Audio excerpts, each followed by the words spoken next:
Okay, guys, so as I said in... Hello and welcome to the Breaking Muscle podcast. In this season, we take the show on a European tour, interviewing the top minds in the fitness industry from all over Europe to help educate, motivate and inspire you to take your training to the next level. I'm your host, Tom McCormick, and today I'm joined by Juma Iraki.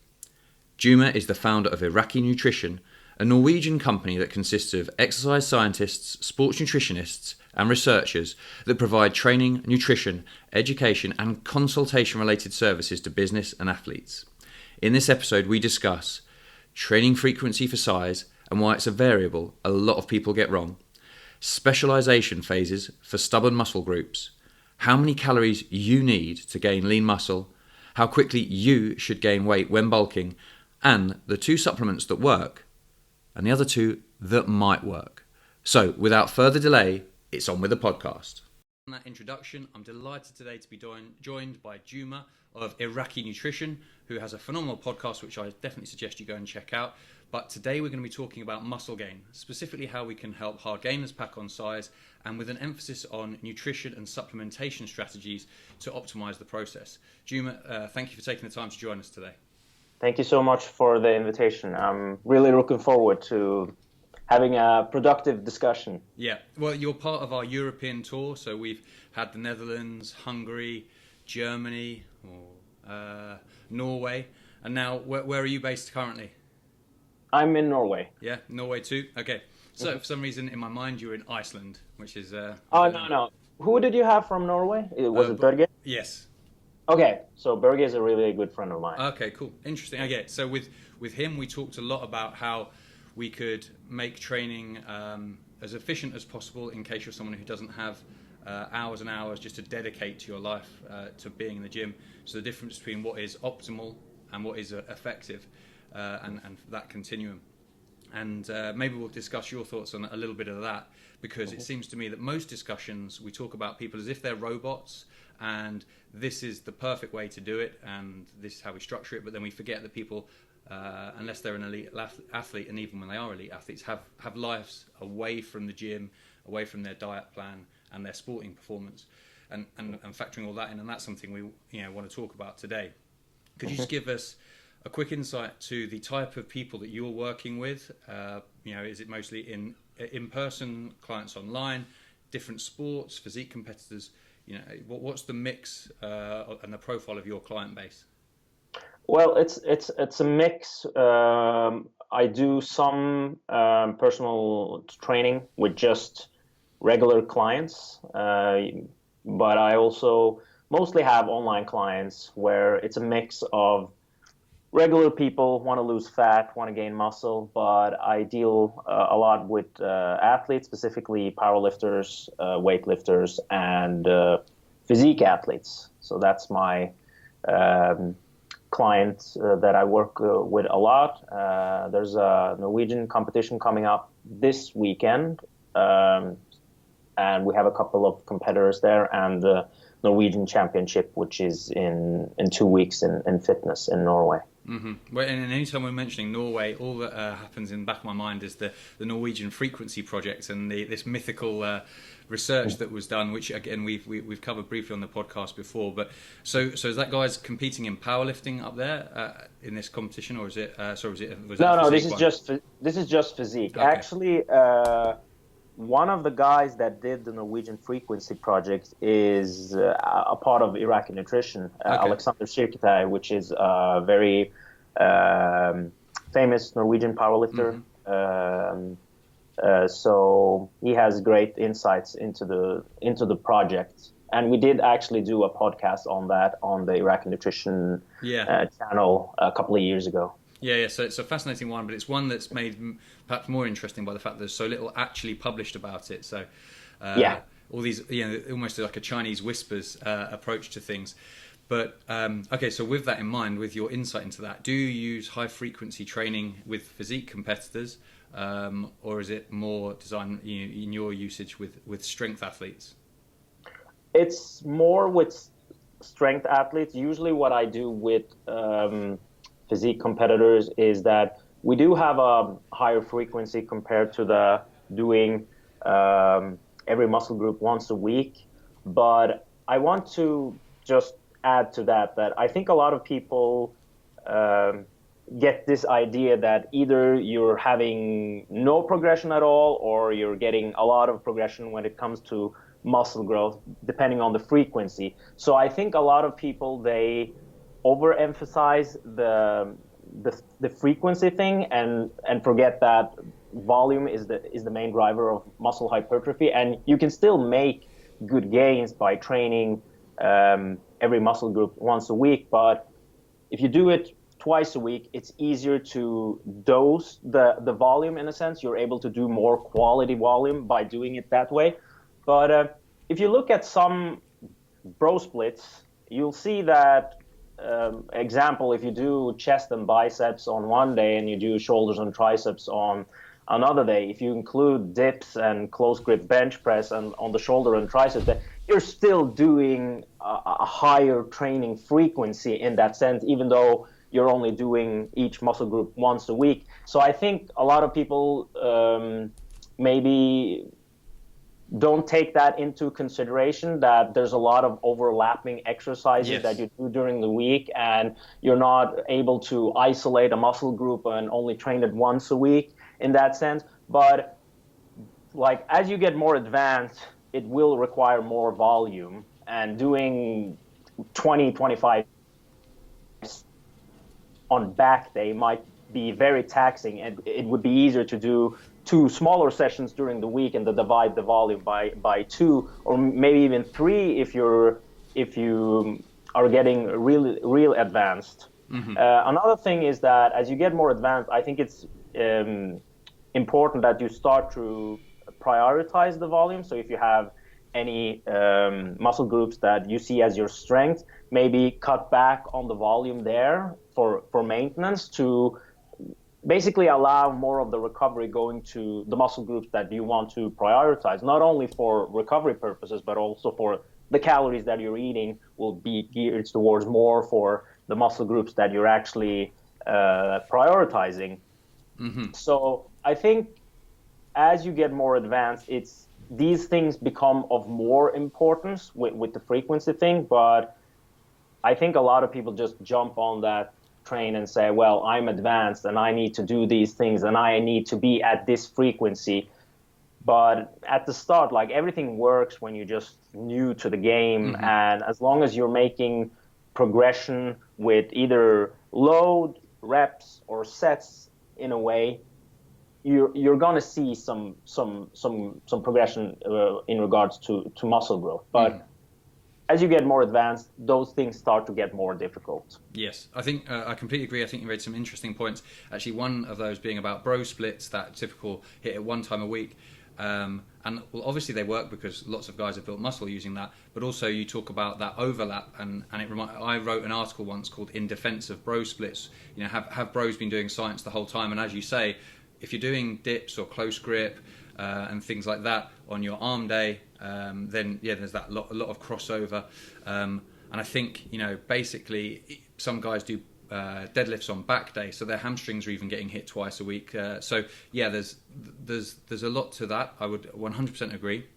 And then, as you say, volume being probably a more important thing than frequency, and frequency just maybe allows you to distribute your volume effectively. So how much store do you place in the effective volume argument in terms of 25 sets in one session would be perhaps less effective than if you did 12 sets and then 13 sets for that muscle group in two separate sessions?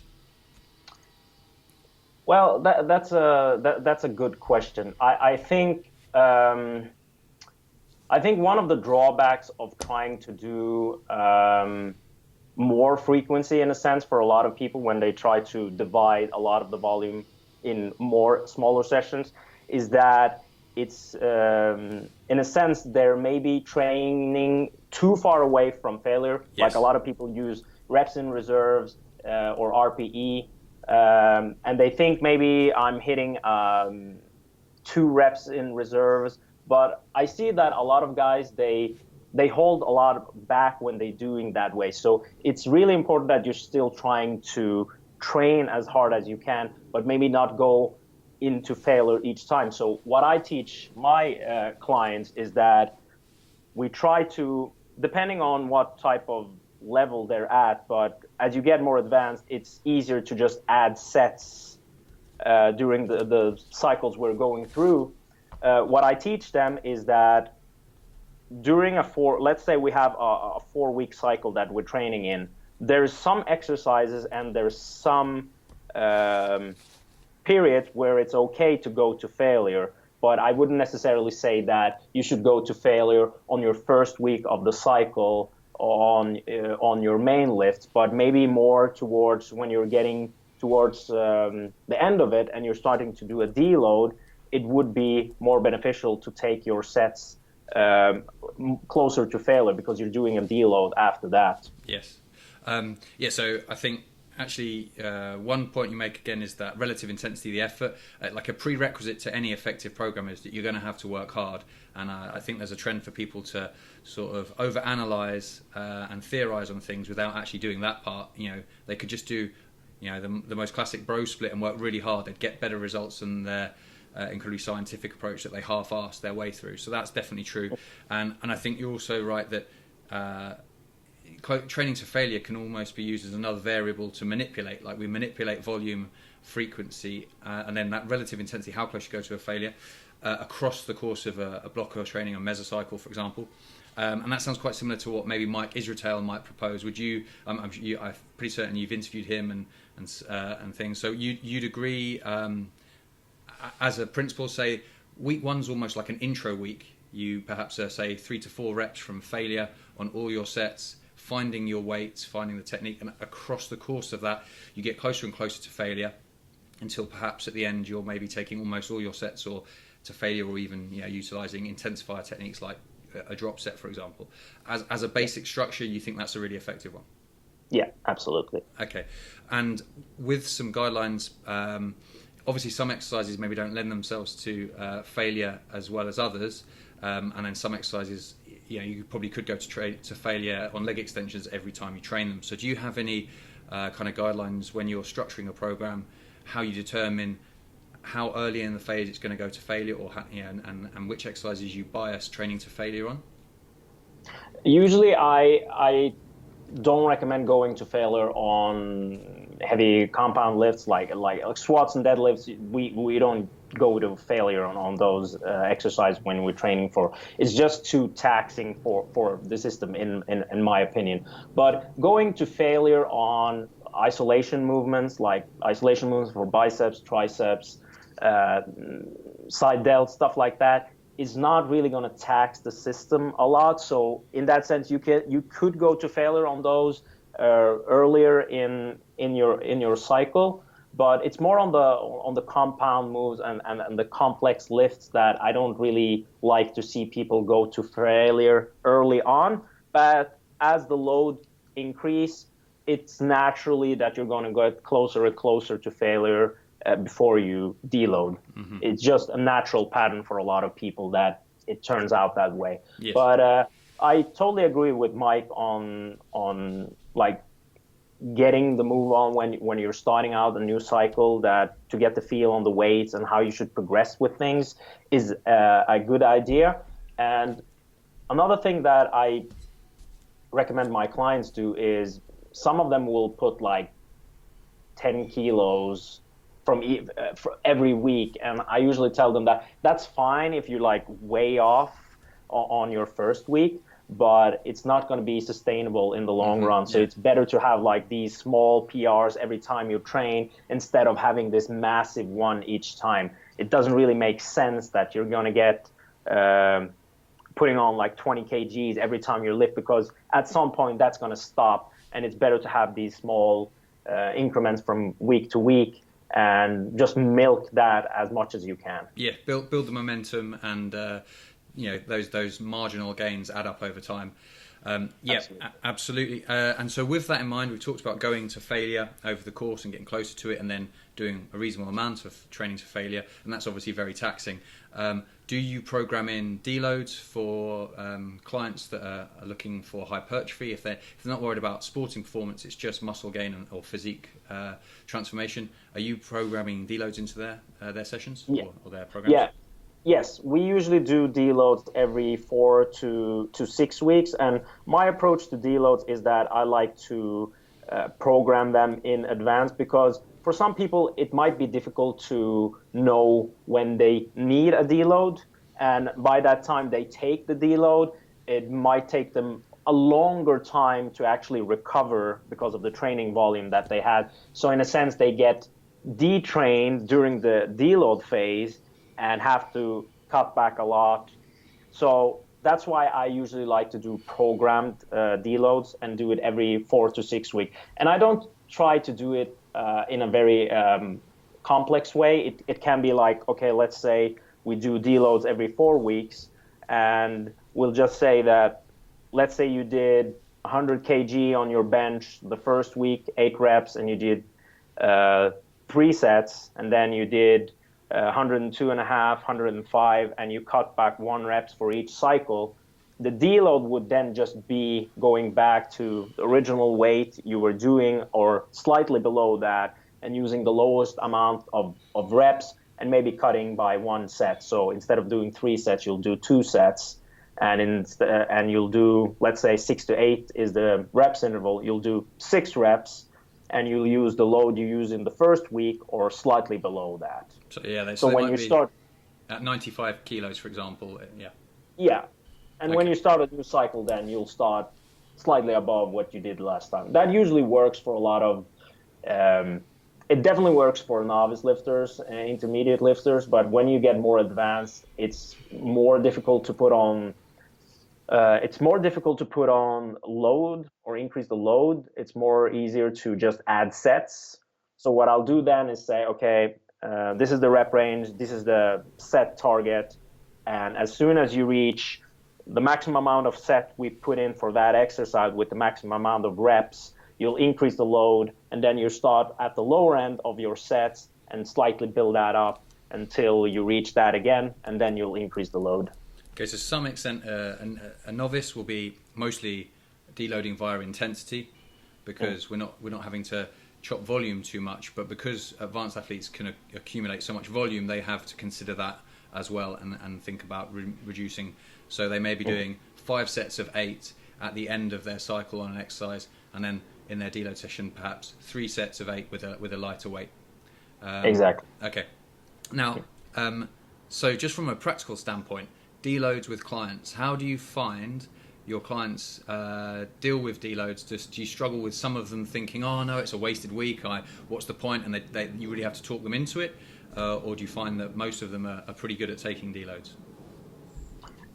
If they've never programmed in deloads, it might be difficult to explain to them why we're actually doing it, especially in the early phases, but they usually come back a couple of months later and say, wow, I really need a deload now, and now I understand the concept of why we're doing deloads. But I've had clients that the plan was to do a deload, they didn't do the deload, they ended up getting injured, and then from then on they actually understood the principle of doing deload, because some of these programs can have quite a bit of volume, and initially you might not feel it the same way and feel that you don't need a deload, but as you progress more in the program, they start to recognize why we're actually doing this. Yes, yeah, I think that's very true. Sometimes someone has to not take a deload when they should have done to learn the lesson, and the other thing is also you need to make sure they're training hard enough to have a deload. My little catchphrase is if you think deloads are for wimps, then you probably train like one. Because there's no point taking a deload every 4 to 6 weeks unless your body actually requires that, and you have to push to that level. So yes, I think you're completely correct. And once someone's been through that experience, they learn the value of it. Just from my point of view, still somehow the fact that it's deload implies doing less, reducing load. people struggle with that. So I call them intro weeks, and it's basically the next phase. Like we said, we're going to be quite a long way from failure in the first week of a plan. So I call them an intro week. It's essentially, like any of my clients listen to this now, they'll know the secret. But basically, it's a deload just given a different name, and that seems to limit those people first time round. They just do it, whereas before maybe you'd say, how was the week, and you find out they actually did like twice what they should have done for a deload. Yeah. So just from a practical standpoint, that works. Okay, you talked about as you're more advanced, prioritizing, easy for me to say, or specialization phases for certain muscle groups. So if you have a lagging muscle group, perhaps to bias your volume towards a little bit more there and take other things to maintenance. I think that's really useful once someone's quite advanced, and probably no, you don't need to do that until you've been training, in my experience, maybe at least 5 years. But when you get to that point where you're really trying to milk out those final few gains, it can be really, really powerful. Can you give us an idea, when you talk about taking stuff down to maintenance volume, what that might be for the muscle groups you're not biasing? Because a problem I see with people when they try and plan their own specialization phases is that actually they are ending up trying to specialize on everything, which obviously defeats the object. Yeah, that's usually a problem for a lot of people, that they end up doing a program where you're trying to specialize, but you end up just having a ton of volume on everything, and that's completely against the purpose of why we're doing this. But a typical scenario that I have with a lot of guys is that, not a lot of guys, but a typical scenario is that they'll have really good chest development, and their delts are a bit lagging. So what I typically do then is we'll have 2 push days, and one of the days we'll still focus on, or we'll have a bit of volume on the chest muscles, but the next push day it will be more focus on the shoulder muscles.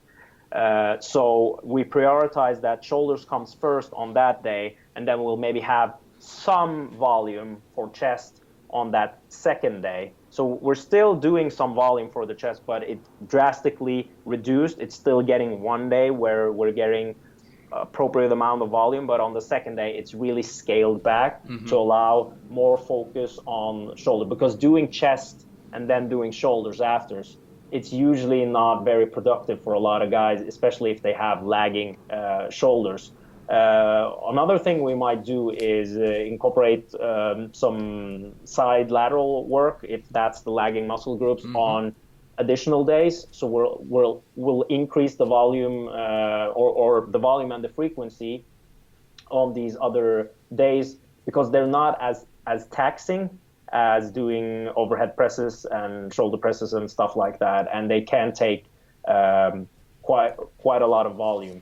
Yes. But how much sets and how much volume, it really depends on the individual, like how much volume they can handle. My experience is that some people can handle a lot of volume for arm work and side delts, but hamstrings and chest is usually what I experience a lot of guys having trouble with, because they end up being way too sore to train it with a higher frequency and a high enough volume.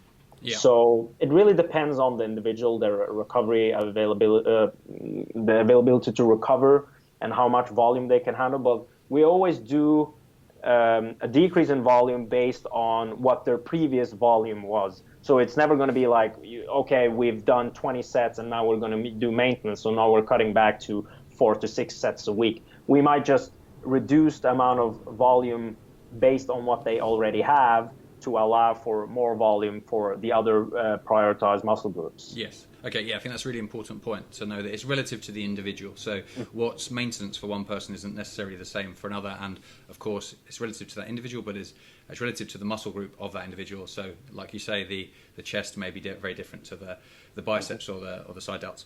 Okay, that's great. And then when you were talking about how you might distribute push days, it sounded a bit like you almost do 1.5 sessions for chest, like that second session's, it's getting a little stimulus, but it's not a full-blown session, and that's one way to do things. Yeah. And that's I found quite effective, because psychologically also the fact that it's being trained a second time in the week helps the individual think, okay, I've done something for it, I haven't left it alone, it's not going to just fall off me, but you're not doing too much to take away from other things. And yes, for specialization phases, quite often an increase in frequency can be a useful tool, especially for muscle groups which recover quite quickly. So just as a programming point there, we've talked about frequency and how it's not the be-all end-all, but when we're trying to optimize things, I've found that certain muscle groups can be trained more often than others. Like you said, chest, but certainly the way most guys train it, it's too sore. The idea of telling someone they're going to have to bench 5 days a week, like, they will blow their mind. But the idea that they're going to do rear delts 5 days a week, not a problem.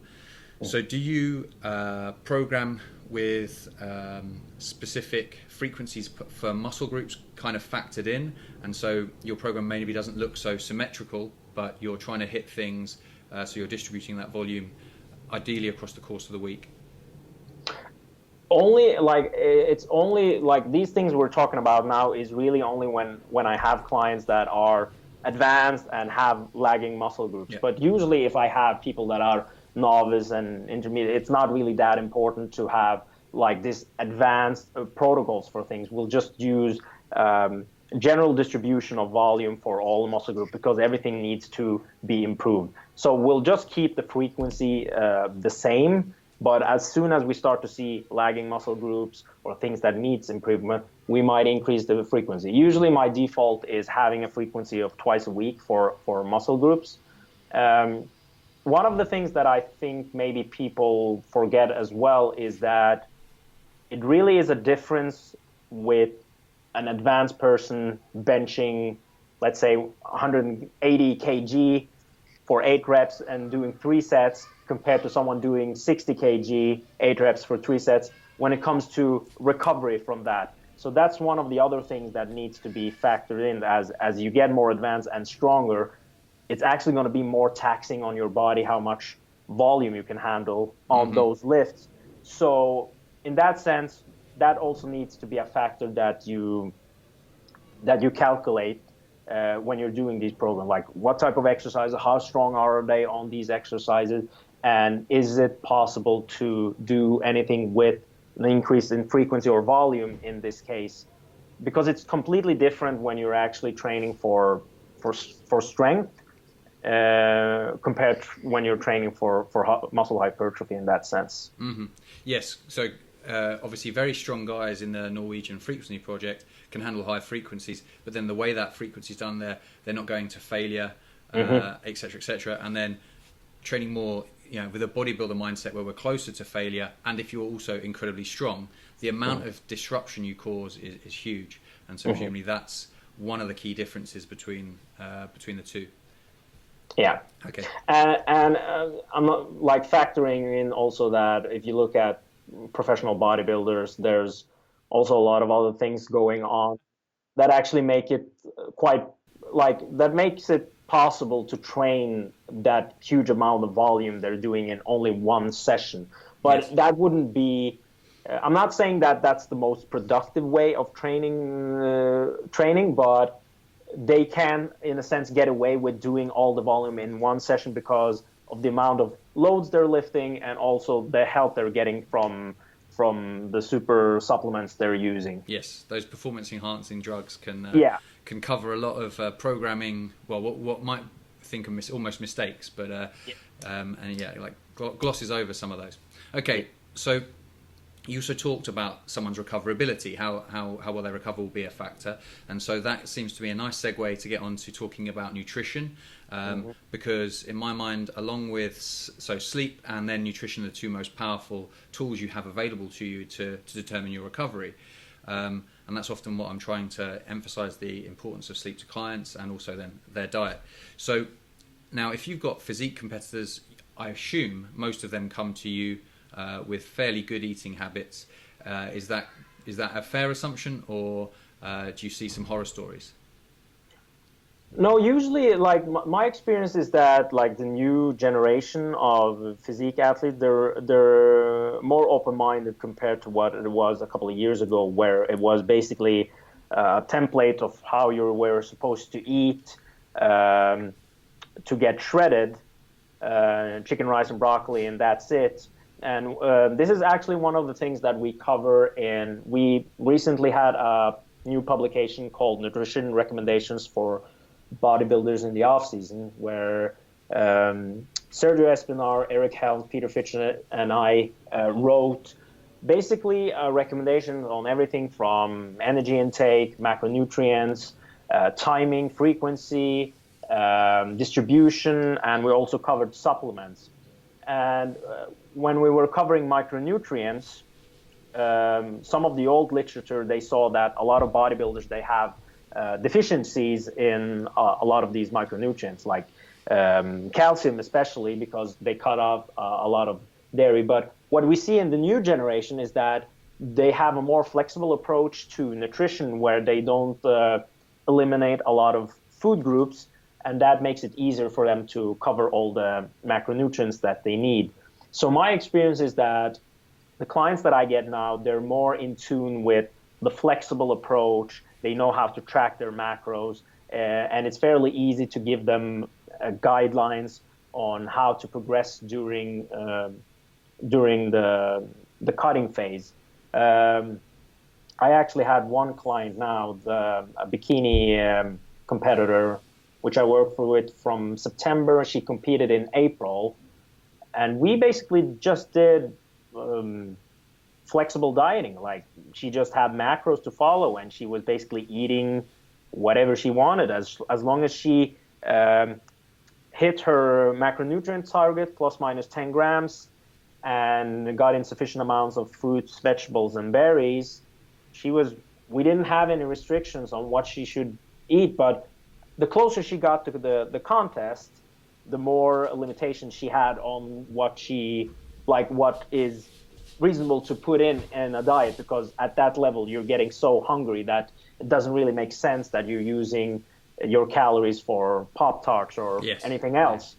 But I think she got a lot of questions from her competitors of like, why are you doing this so close to the competition, and shouldn't you be doing this and that, and etc.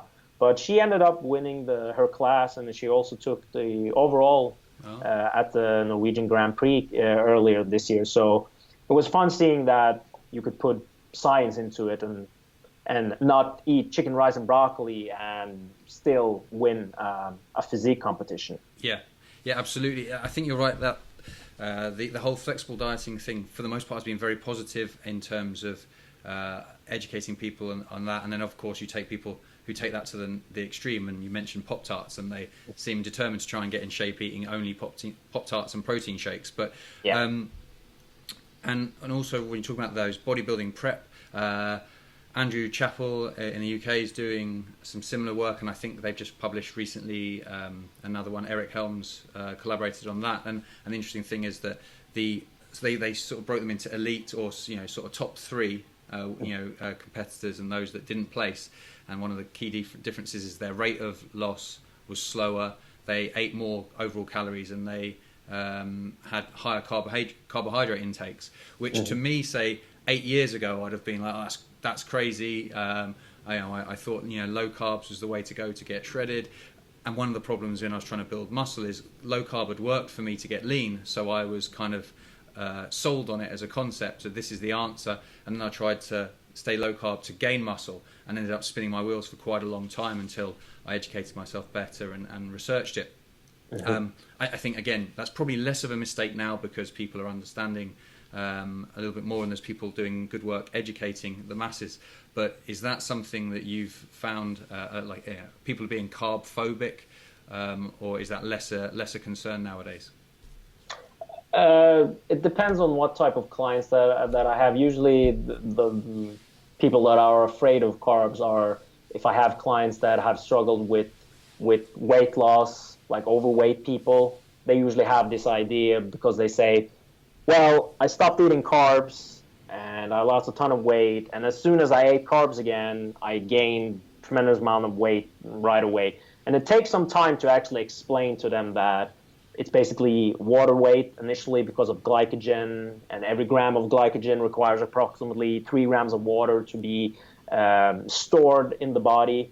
So when I explain these concepts to them, they get the bigger picture and understand that it's not a sustainable way for weight loss for many people. I'm not saying that it's not something that I do with some clients, because some clients do need that. For example, if I have female clients that have PCOS, usually a low carb or even a ketogenic diet works in their favor because they have a problem with insulin sensitivity and stuff like that. So I'm not like low carb, or it's basically a tool for me.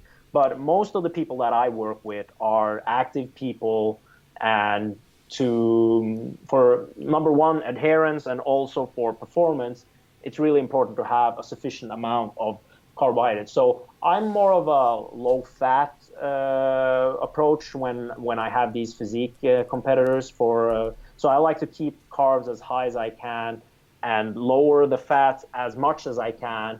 And one of the benefits of doing that, I'm not saying that I'll tank them completely. Like, we have a lower limit of 0.5 grams per kg that we don't go below. But one of the benefits of having a low fat intake is basically that it also limits high density foods that they can eat. So in a way, when they have low fat macro targets, it's more restrictive to what they can actually allow themselves to eat. So in that sense, it works in practice as well. Yeah, they're not slamming down jars of peanut butter. Yeah, exactly. So I really agree with that. And one thing I'd say though, it seems with cutting, the most important thing is you need to be in a calorie deficit. Sorry, obviously, as long as you're getting sufficient protein. It seems to me that the ratio of fats to carbs is less important. Maybe with elite level physique athletes, we need to be more focused. But with your general population who just wants to get pretty lean, as long as they're in a deficit, they hit enough protein, choosing a fat and carb ratio that suits them is the way to go. Now, yeah. and I can vouch for that, because personally I've got lean on a low carb, high fat, and the opposite, as long as I was adhering to that deficit.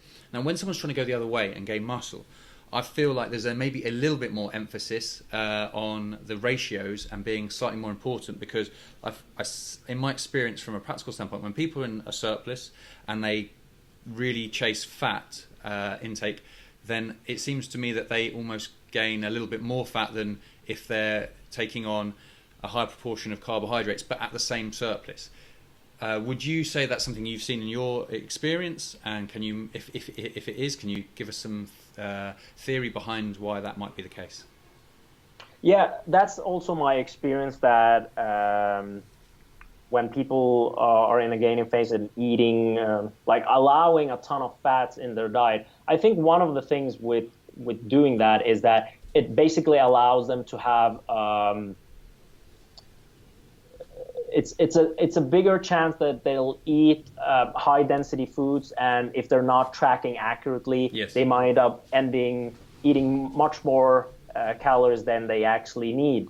So my experience is that they gain more fat as they eat more fat. And like, if we're going to look at it at the basic levels, it's easier to store fat as fat compared to carbohydrate or protein.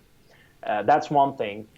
Fats usually don't take up a lot of space in your stomach, so they don't really give you a satiating effect, even though some people say that because of slowing the digestion. But you'll get, like, I usually use this example. What do you think will be most satiating for you if we compare 3 different foods and all of them are approximately 100 calories? 1 tablespoon of olive oil, 1 banana, or 100 grams of chicken breast. Most people would agree that 1 tablespoon is not going to get you a satiating effect. At the same time, it's the same amount of calories that you're eating, and factoring in also that fats has the lowest thermic effect of food, you actually end up with net more calories from the fats compared to carbohydrates and protein. So even in the off season or during gaining phases, I don't really have a high fat approach with people unless they have a really huge caloric budget where it just allows them to eat a ton of food. But my default is approximately 2 grams of protein per kg, 1 grams of fat per kg, the rest of it from carbohydrates. But I think the most important factor, a lot of people, they focus on macronutrients, but the most important thing is the energy intake.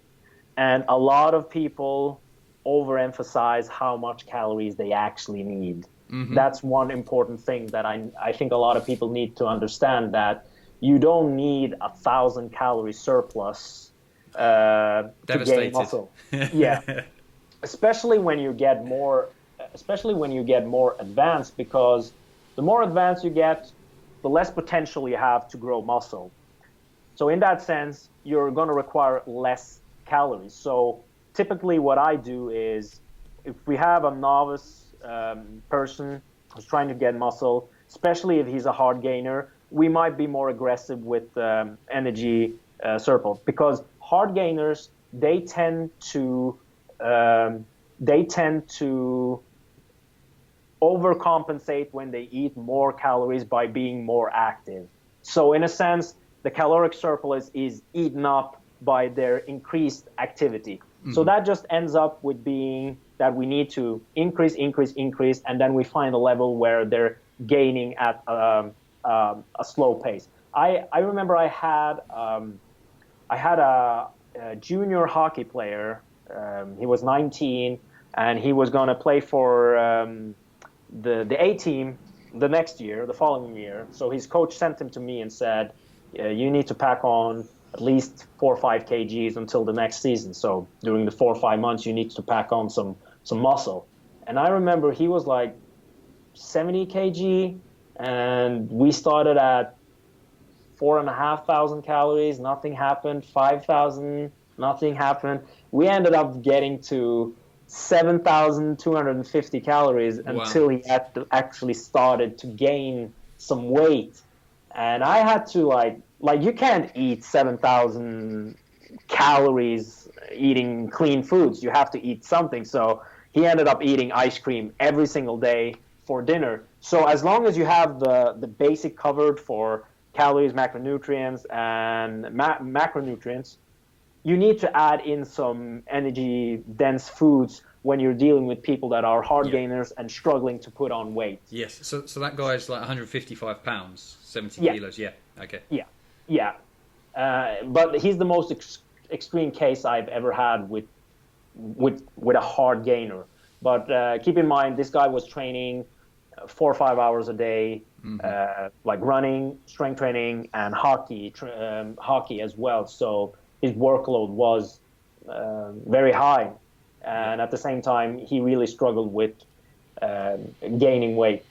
So as a default, I usually say 20% surplus if you're a person that's novice or a hard gainer struggling with putting on weight. Most people, I put in the 15% surplus, and if you're really advanced, we might scale it back to as little as 5 or 10%, because as you get more advanced, the potential for actual muscle gains is very diminished. So it doesn't really make sense to put on 5 kgs in 5 weeks when you're at that level, because you're just going to end up getting fat and then have to get the fat off, and the net amount of muscle you're left with after a cutting cycle might be like minimal. So it's better to just have a small surplus. And as a guidance, I would use body weight, like weekly average body weight, as a tool to adjust if you need to cut back on the calories or if you need to increase it. For novice and intermediate, roughly saying 0.5% a week or 2% a month of your body weight is a good target to go by. And if you're an advanced person, we might scale it back to 1% or lower actually than that. So for instance, if you're 100 kg, an advanced person, we're talking about a kilo a month you're gaining on average. So 250 grams a week is what you're adding. And then you start to see like quality muscle that you're gaining, because people seem to forget that it takes time to build muscle. If you're gaining 6 kgs in a month, I can guarantee in most cases that a large amount of that is going to be water and fat, some muscle, of course, but the proportion between fats and muscle is going to be disproportionate based on what goals you're actually having, which is lean muscle gains. Mm-hmm. Yes, absolutely. You can't force feed muscle gains, beyond a point. So then it just becomes fat, as you say. So just to review for those people at home trying to build out their nutrition plan, you're going with 2 grams of protein per kilo. Mm-hmm. Okay, which is about 0.9 grams per pound. Or you can say a pound, a gram, 1 gram per pound. Yeah. Usually I use a range between 1.6 and 2.2, but for most people it's just easy to say 2 grams of protein per kilogram. And then we've got 1 gram of fat per kilo, which again is about half a gram per pound. Now, with fat in mind, are we thinking we're just having enough fat to support optimal hormonal function, and then once that's kind of ticked off, really then we're focusing on the carbohydrates to fuel good workout, high quality, high volume training and the recovery processes? Or is there some other factors in play with that fat recommendation?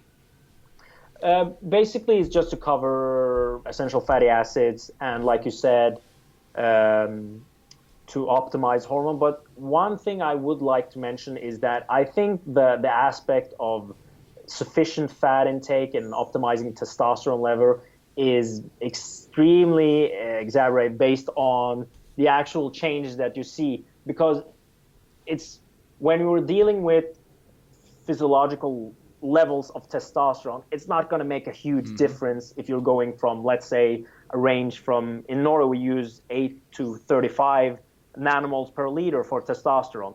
Going from 20 to 25 by increasing your fat is not going to benefit you when it comes to muscle gains. It's not like when you're using metabolic steroids and you go from 25 to 70 or 80, then you're starting to see a benefit. So I think it's more of body fat plays more of a role when it comes to optimizing hormones. Now, that's the one thing that I think a lot of people forget, because you can have a super high fat diet and do a bodybuilding contest, natural bodybuilding contest, and get lean, and still with that high fat level intake, you're not going to prevent the dip in your testosterone levels. And those testosterone levels won't recover until you actually start to put body fat on when you're coming out of a pre-contest phase. So in that sense, I don't agree with some of these recommendations with really high fat intake to optimize testosterone. I think you need a sufficient amount of fats, but going above, I don't see that as a benefit, to be honest. And that's not only based on the hormone stuff. It's also based on some of the studies that's come out looking at, mind you, that these studies have looked at really high fat feeding in close proximity to the training sessions, or peri-workout. If you're adding in a lot of fats there, it does seem to have some negative effects on the remodeling of skeletal muscle, which is not beneficial.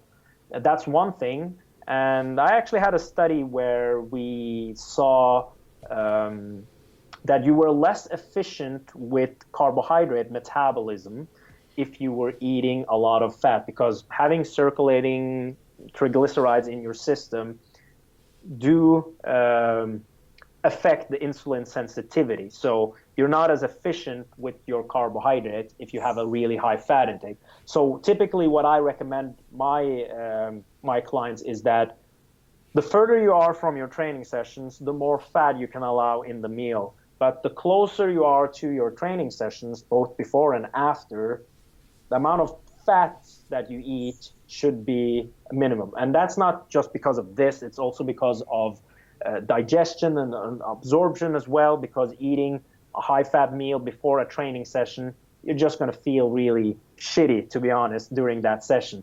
So cutting back on fats, cutting back on fiber as well, if you're eating, let's say, an hour and a half before a training session, is really good recommendations to use to optimize absorption during the training session as well, because you don't want to have this battle between your muscle and your digestion system, like where is the blood going, and you're just going to end up feeling sick during the training session.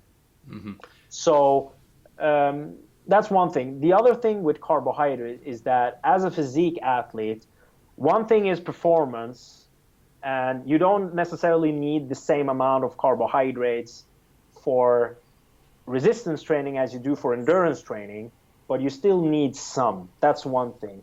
The other thing is that dealing with physique athletes, it does also affect the way you look, because having sufficient amount of glycogen in your muscle basically makes you look bigger. Mm-hmm. So that's another aspect of it, why it's important with sufficient amount of carbohydrate. But I would like to mention this because many people, they will use the sports nutrition recommendations for carbohydrates for, let's say, physique athletes, weightlifters, and powerlifters, and they forget that the energy systems that's used, especially with weightlifting and powerlifting, it's not really carbohydrate dependent. Mm-hmm. Yes. So that's one thing. But even looking at resistance training with a huge amount of volume, Tesh had a study from 1986 where they did 5 different exercises. I think it was squats, front squats, leg extension, leg press. Yeah, 4 exercises. And they did 5 sets of each exercise, so 20 sets in total. And all the sets were taken to failure. What they did was they measured glycogen at the start and then after the session, and they saw a 20 to 40% decrease in glycogen stores. So even with that amount of volume, you still have a lot of glycogen available. But compare that to a cyclist, yes, with very high intensity, doing a training session for 2 hours without adding in carbohydrates in the system might deplete the glycogen stores completely. Yes. So there's a difference there between endurance and resistance training, but there's also a difference between the actual calories that you're eating. Endurance athletes need more calories because they use more calories during that type of training compared to resistance training. Mm-hmm. Yes. Okay. Absolutely. So with the fat point quickly, and then we'll circle back round. As you say, your body fat will dictate largely, or have a very high influence on your hormonal levels and how you feel. I think another one, of course, is if you're in a surplus, the chances of your testosterone tanking are also reduced. So in your gaining phase, that surplus of calories is one of the most powerful things, because carbohydrates can also have a positive impact on hormonal levels. So if you're in a robust surplus, it's probably not an issue. Yeah. So then we got to your how much of a surplus, and that based on how advanced someone is, and the fact that it probably needs to be significant so that you see some movement on the scales, but not this outrageous rate that a lot of people. So just to recap, for novices about 20% surplus, intermediates 15%, and for the advanced guys 5 to 10%. Mm-hmm. Yeah. Now, just to play devil's advocate on this, because this is when I've thought backwards and forwards, with advanced guys, they're closer to their upper limit, they're closer to their threshold. So in one sense, I completely agree that having a big surplus makes no sense. However, the other part of me thinks for them to get that next bit of size, you need a really robust signal with both from training and nutrition. So perhaps a high surplus might be required for them to eke out those gains. And I'm not sure exactly where if I had to hang my hat on either one of those arguments, where I would fall. But do you think there's potentially some argument that because you're so close to your threshold, you need such a robust signal to grow that a surplus close to what a novice may have benefit? Well, keep in mind that these are just guidelines. Like if you're not seeing any improvements on the scale, you need to have a bigger surplus. So I think it's better to go by the guidelines of the percentage of how much you're gaining per week. And then I'm just giving rough estimates on how much the surplus should be based on your advanced level. But there's a study by Garth where they actually saw that advanced people, they saw the same amount of muscle gains with a lower surplus compared to the other group. So one group was eating a higher surplus, the other group was eating a lower. I think it was 200 or 300 calories in the lower group and 500-600 in the higher group. The higher group gained more weight, but the amount of lean muscle mass was exactly the same. So in that sense, they gained the same thing, but one group gained less fat mass. Yes. So that was the benefit of not having a huge surplus. All the huge surplus achieved was the fact that you needed to diet for longer afterwards.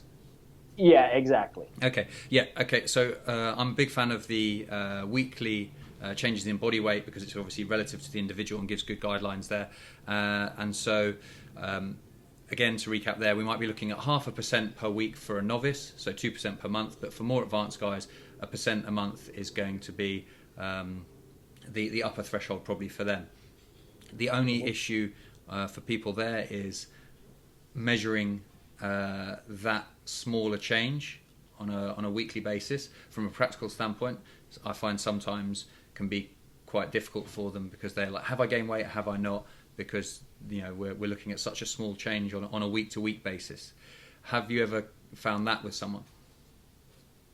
Well, it's not. It sounds complicated, but it's not if you break it down in how it works in practical sense. So let's say we have a guy that's starting out at 100 kg, just to give a easy number to go by. And let's say this guy is advanced. So our target is that he's going to gain 1% of his body weight. So we're talking about a kg a month.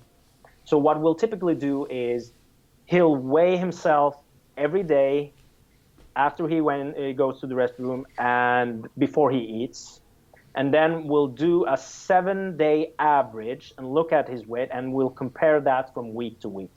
If he's within the target of, let's say, gaining 200 to 300 grams roughly each week, we're in the sweet spot of how much we want him to gain. But if we see that he's gaining 400, 500 grams every week, we need to cut back on the calories that he's eating. Yeah. So that's the way you do it in practical terms. But I know that a lot of people will say, well, how am I supposed to measure the progression if it's 1%? But that's the way you can do it, and that's the way I recommend that you do it, because you will have fluctuations in your weight during the week due to, it can be various things. It can be in the foods that you've eaten. It can be stress related, water retention. It can be lack of sleep. Like there's many factors that you need to take into consideration when you're taking your body weight. But by doing that every day and looking at the averages, that evens out everything. Yeah. I think that's. Thank you for walking through. I think that makes sense and should clear up in anyone's mind how it works.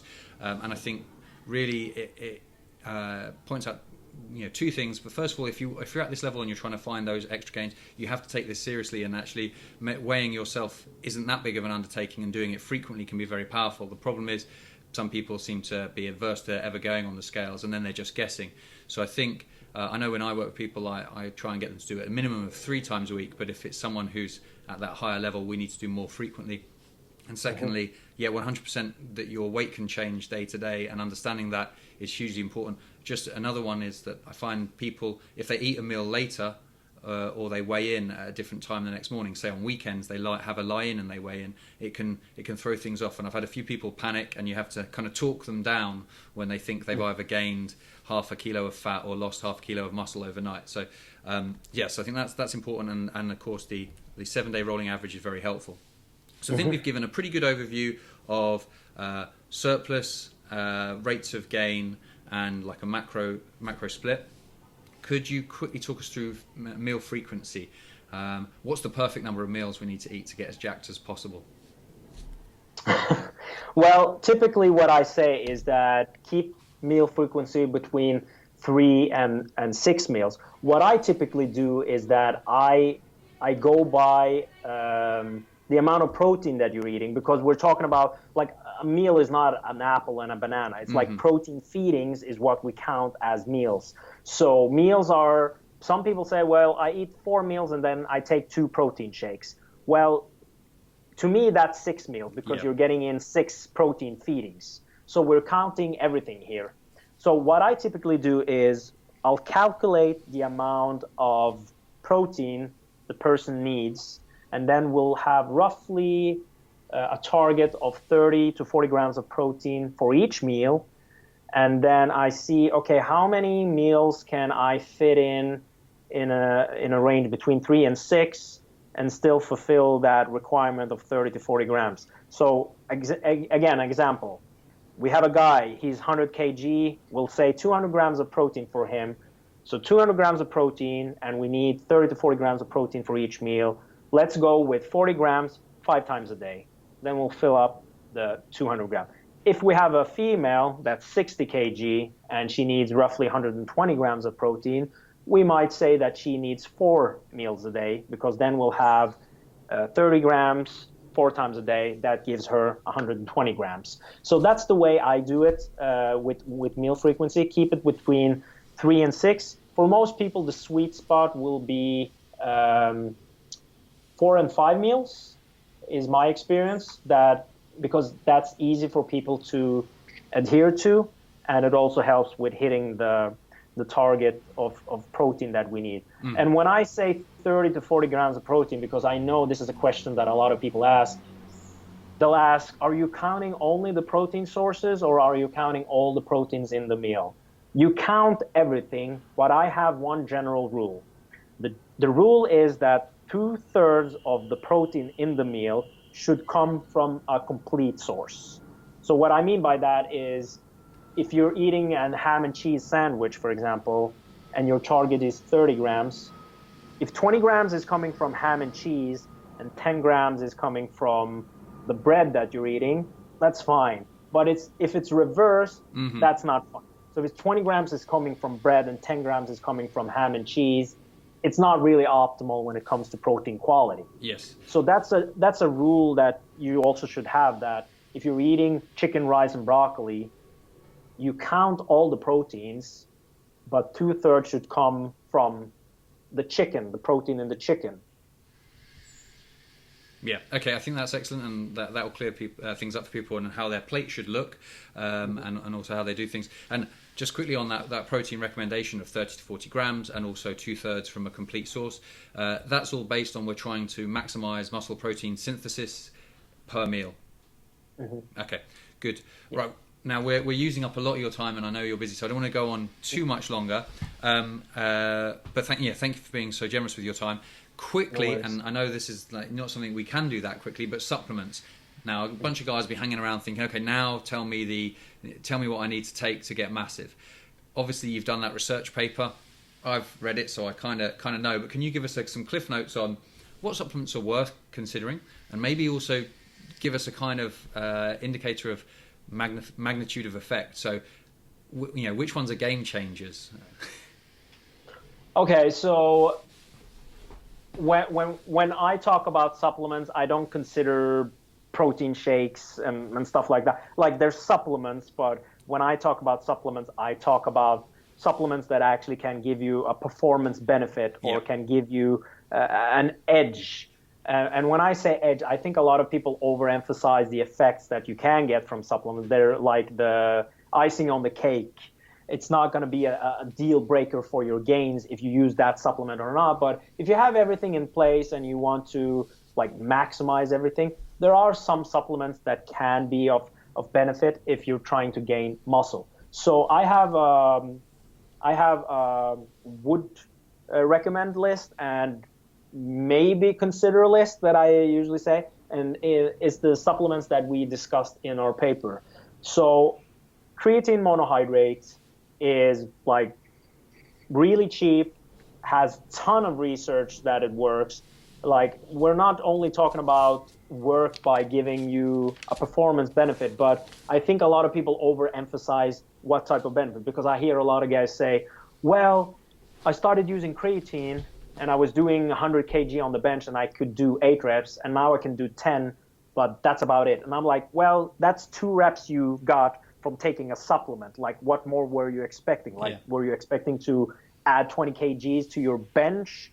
So I think a lot of people, they overemphasize how powerful these supplements are. But creatine monohydrate, really beneficial for strength gains. Also give you it adds in more water in your muscle, intracellular water, so it actually makes you look bigger, and it also has some benefits on the cellular level for muscle gain. So there's several benefits to creatine monohydrate, tons of research, so it's really worth testing out.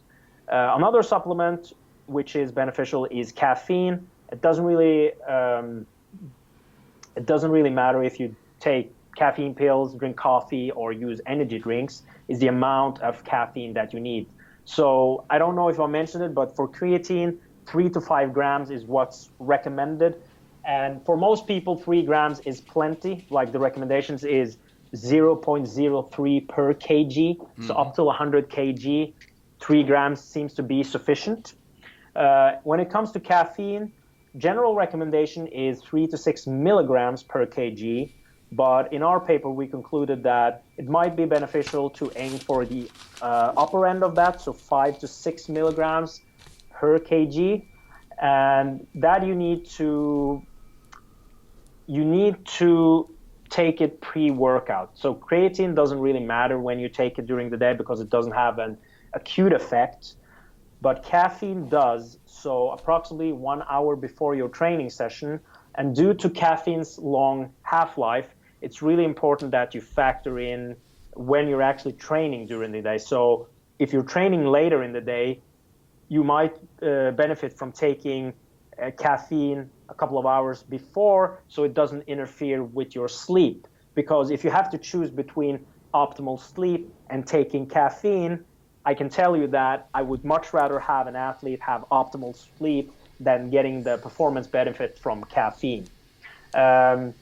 Caffeine seems to lose its effect if you chronically ingest caffeine. So what I typically do is I recommend my athletes or my clients to go off caffeine during their deload weeks and then reintroduce it when they're training again, or only use caffeine on your hardest training days. So only a couple of times a week, let's say your leg days are your most taxing workout and you need a small edge, use caffeine on those days and don't use it on the other. So those are 2 supplements that have been proven by research to have really good benefit on caffeine has a very good benefit on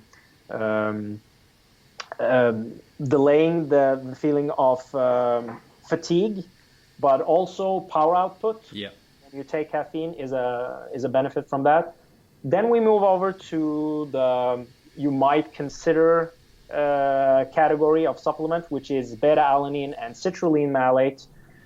Beta-alanine, the function of beta-alanine is that when you ingest it, it increases muscle carnosine in the muscle, which acts as a pH buffer. So when you're training and you build up lactate, the carnosine will buffer the lactate, so you're able to do more repetitions before you start to feel the burning sensation in your muscle.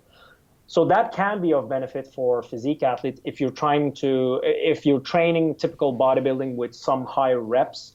It might help you get additional reps before you get the burning sensation in your muscle. But it's not the same as creatine when it comes to the ton of research that you have on creatine. Yeah. So it might be worth trying, but if money is a limitation, creatine and caffeine is giving you tons of benefits without you spending your hard-earned money on beta-alanine. But if you have the extra cash and want to give it a try to see if it's some benefits, it might be worth testing out. Okay. The last thing, and one thing to mention about beta-alanine is that a lot of people will get this tingling sensation when they take it. And a lot of people will say, oh, I started using this new pre-workout, and as soon as I took it, it started getting this tingling sensation, and it's awesome. Well, that sensation is actually a side effect, a harmless side effect from taking beta-alanine, but it doesn't have any performance benefits because as creatine, beta-alanine doesn't have an acute effect, so it takes some time to build up into the system and before you actually see performance benefits from it. Yeah. So creatine beta-alanine doesn't have an acute effect, so it doesn't really matter when you take it. Caffeine does, and citrulline malate also has acute effect, so you need to take that before the workout. What citrulline malate does is that it increases nitric oxide in the body, in the blood, so that will give a better blood flow to the muscle, which can lead to, some research have shown that it can give you some strength benefits when it comes to loads, but it also can give you additional reps. But there's some studies that have also shown that it doesn't have benefit when it comes to resistance training. However, there's a new meta-analysis that came out from Trexler that concluded that it might have a slight benefit for the elite population. So if you're at the advanced level, it might have a small benefit of using citrulline malate. And you need about 8 grams of citrulline to see the benefits. The problem with citrulline is that it tastes like battery acid or something like that. It's not a pleasant taste, so a lot of people struggle with that. But if you're going to give it a try, Sprite Zero or something like that with a citric flavor might help with the flavor of citrulline malate. But keep in mind again that beta-alanine and citrulline doesn't have the same amount of research as caffeine and creatine does.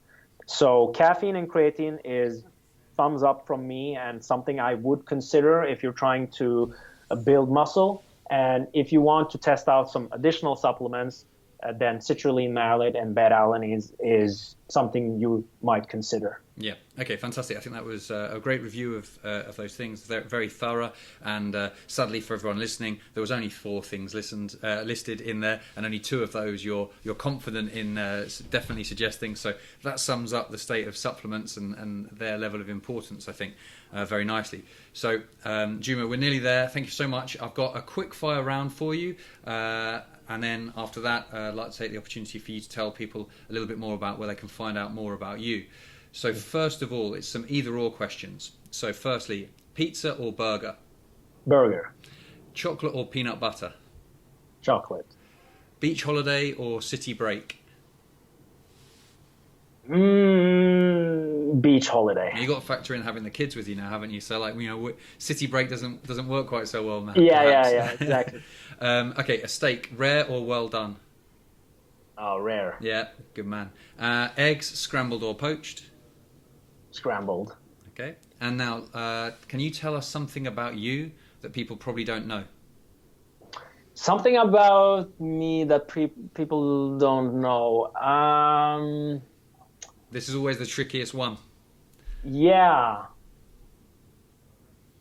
I think most people know a lot of things about me. I don't know what that would be. You're not a budding concert pianist without telling anyone or anything like that. No. Like my interests are really narrow. It's mostly sports that I'm interested in. Okay. I was really interested in chess when I was a kid. Oh, okay. Yeah. That's something that a lot of people might not know, but I was really interested in chess. I played a lot of chess when not like in competitions or anything like that, but I was like at one level when I think it was 6 or 7, I was like really obsessed with playing chess. Okay. Which was really odd for me because I was really interested in sports from a very young age. I started playing soccer when I was 7. in a team and played a lot. Was really a huge hockey fan when I was a kid, so it was a bit odd that I saw the interest in chess as well. Interesting. Yeah. So we could have had a grandmaster, chess grandmaster here if you hadn't discovered your passion for nutrition and training. Yeah, yeah. I'm not sure about that, but Okay. Okay. Final question: who should I interview next? If I could interview anyone in the world. who have you interviewed already? Okay, so we've had Menno Hensmans, Berge. We had Abel Sabai off the Sustainable Self-Development. Let me think who else. Joel Seedman, Wolfgang Unsold from Germany. Anyway, those are the ones I've just done from Europe lately. And then we had a few guys from the States. Mm-hmm. So yeah, there's plenty in this world we can still reach out to. So I would recommend Eric Helms. Yep, He's a good friend of mine. He crops up regularly as a recommendation. So we'll have to make sure we get him on. Yeah, absolutely. So Eric is a good guy. So definitely worth having him on your show. Fantastic. Okay, thank you. Now, you've sort of given us all of these great tips and information. I'm sure the listeners are thinking they'd like to learn a little bit more about you, the services you provide, and educating themselves further. So can you take a moment to tell us where they can find your work? Yeah, so they can check out IrakiNutrition.com. We have podcast that's available on YouTube, Stitcher, iTunes, and SoundCloud.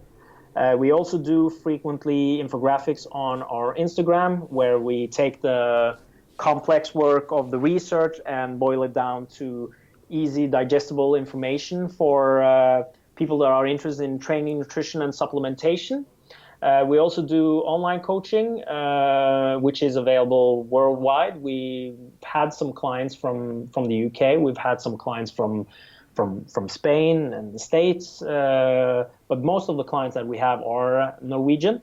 So we provide an online coaching service where we not only help with nutrition, we also help with training as well. And we've specialized in performance for powerlifters, weightlifters, or physique athletes, but we also work with regular client that wants to lose body fat or gain muscle as well. So you can check that out, and you can also check us out on Facebook, where we also share some valuable information.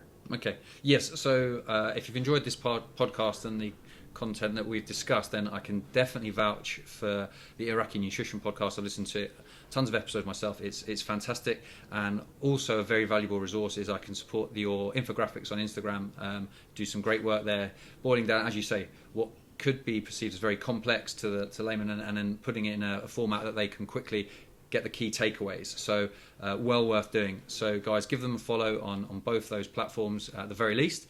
And for now, for me, that's everything. So just like to take the opportunity to say thank you again for taking your time. And it was a really valuable podcast and episode, I'm sure, for all the listeners. My pleasure. Thank you for the invitation. It was really nice to finally be able to chat with you. Yes, yeah. We had a few issues getting this finally in the diary, but good to have it done, and I think it was definitely worth the wait. So thanks again. Have a brilliant day. That wraps up today's episode. Thank you so much for investing your time with us. We really appreciate it. If you enjoyed what you heard and took value from it, please do me a favour by heading to iTunes right now, subscribing to the show, and leaving a review. Positive reviews, like 5 stars, hint hint, really help the ranking of the show and will help us to spread the word and keep getting top-class guests on. Make sure to follow Breaking Muscle on social media and me at Tom McCormick, that's TOMMACCORMICK on Instagram. Bye for now, and I'm looking forward to catching you on the next episode of the Breaking Muscle podcast.